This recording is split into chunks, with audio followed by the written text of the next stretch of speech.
नमस्कार मित्रों, मैं पंडित जनार्दन तिवारी आशा करता हूं कि आप सभी सकुशल होंगे।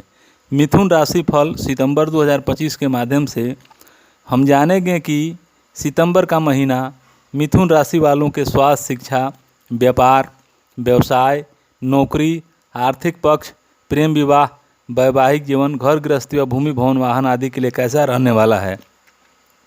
इसके अलावा इस माह के ग्रह गोचर के आधार पर हम आपको कुछ उपाय भी बताएंगे जिन्हें अपनाकर आप संभावित परेशानी या दुविधा का हल भी प्राप्त कर सकते हैं। तो आगे बढ़ने से पहले हमारे चैनल को सब्सक्राइब, लाइक करके कमेंट बॉक्स को जय बजरंग बली लिखकर भर दें ताकि बजरंग बली की कृपा आप पर सदा बनी रहे। करियर के दृष्टिकोण से यह महीना कई मामलों में अच्छा रहने की संभावना है। दसम भाव के स्वामी बृहस्पति महाराज पूरे महीने प्रथम भाव में रहेंगे।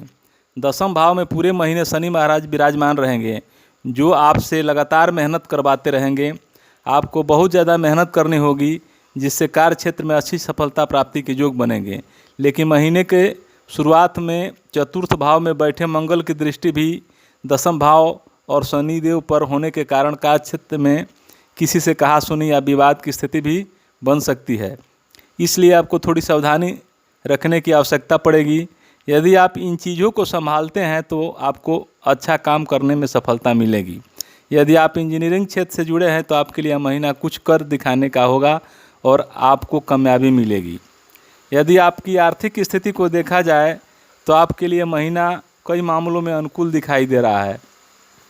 दसम भाव में पूरे महीने शनि महाराज विराजमान रहकर द्वादश भाव को तीसरी दृष्टि से देखकर आपके खर्चों में कमी करेंगे। इससे आपको बहुत लाभ मिलेगा। पंचम भाव और दसम भाव द्वादश भाव के स्वामी शुक्र महाराज के दूसरे भाव में महीने की शुरुआत में बैठने से आपके घर में सुख संसाधनों की बढ़ोतरी होगी। आप अपने मन में कोई चीज़ खरीद के लाएंगे जिससे घर की खुशहाली बढ़ेगी। विदेशी माध्यम से भी धन प्राप्त होने के योग बनेंगे। आपका संचित धन भी बढ़ने के योग बन सकते हैं। स्वास्थ्य के दृष्टिकोण से यह महीना उतार चढ़ाव से भरा रहने की संभावना है। फिर भी बहुत मामलों में आपकी सेहत अच्छी रहेगी। आपकी राशि के स्वामी बुध महाराज महीने की शुरुआत में सूर्य देव और केतु के साथ तीसरे भाव में रहेंगे जिससे छोटी मोटी शारीरिक समस्याएं लग सकती है। आपको एलर्जी या त्वचा संबंधित परेशानियां परेशान कर सकती हैं। इसके बाद मंगल महाराज के तुला राशि में पंचम भाव में 13 तारीख को जाने और 15 तारीख से बुध और फिर 17 तारीख से सूर्य के चतुर्थ भाव में आने से उन पर शनिदेव की दृष्टि होने के कारण आपको मानसिक तनाव से दूर रहने का प्रयास करना होगा।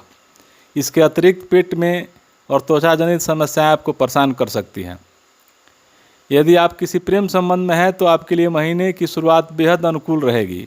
पंचम भाव के स्वामी शुक्र महाराज द्वितीय भाव में विराजमान रहेंगे जिससे आप परिवार के सदस्यों से अपने प्रियतम को रूबरू करा सकते हैं। आपका परिचय उनका परिचय करा सकते हैं और घर में भी सुख सब लोग खुशी रहेंगे। बृहस्पति महाराज की दृष्टि भी पंचम और सप्तम भाव पर रहने से आपका प्रेम जीवन प्रभावी रहेगा। आप अपने प्रियतम से विवाह की बात भी आगे बढ़ा सकते हैं जिससे आपकी शादी होने के योग बन जाएंगे। उसके बाद 13 तारीख से मंगल महाराज पंचम भाव में आकर प्रेम संबंधों में कुछ तनाव या टकराव की स्थिति उत्पन्न कर सकते हैं। इस दौरान आपको सतर्क रहना होगा। वहीं 15 तारीख से शुक्र महाराज के तीसरे भाव में आ जाने से आप अपने प्रियतम से दोस्त जैसा व्यवहार करेंगे और आपके रिश्ते की प्रगाढ़ता बनेगी और दोस्तों से भी आपके रिश्ते में मदद मिलेगी। पारिवारिक जीवन के लिए मध्यम रहने की संभावना है। महीने की शुरुआत में शुक्र महाराज दूसरे भाव में विराजमान रहेंगे। बृहस्पति महाराज प्रथम भाव में रहकर पंचम, सप्तम और नवम भाव को देखेंगे। मंगल महाराज चतुर्थ भाव में और शनि महाराज दसम भाव में विराजमान रहेंगे। चतुर्थ भाव के स्वामी बुध महाराज महीने की शुरुआत में सूर्य और केतु के साथ तीसरे भाव में अपनी उपस्थिति दर्ज कराएंगे। इससे परिवार मामलों में कुछ अशांति भी हो सकती है। एक तरफ घर में शुभ कार्य होंगे, कोई फंक्शन या कोई कार्यक्रम हो सकता है जिससे परिवार और बाहर के लोगों को भी शामिल होंगे। घर में खुशी का माहौल रहेगा। अब उपाय की बात करें तो आपको गुरुवार के दिन केले के वृक्ष पर चने की दाल अर्पित करनी चाहिए। आपको गौ माता की सेवा करनी चाहिए और नियमित सेवा बहुत अच्छी रहेगी। आपको शुक्रदेव के बीज मंत्र का जाप करना चाहिए। आपको मंगलवार के दिन लाल अनार का दान करना चाहिए। मुझे उम्मीद है कि आपको यह वीडियो पसंद आया होगा। अगर आपके कोई प्रश्न या सुझाव हैं तो कृपया उन्हें कमेंट में बताएं। अगर आप मेरे चैनल पर नए हैं तो कृपया सब्सक्राइब करें और बेल आइकन को दबाएं ताकि मेरे नए वीडियो के बारे में पता चल सके। आपकी प्रतिक्रिया के लिए धन्यवाद।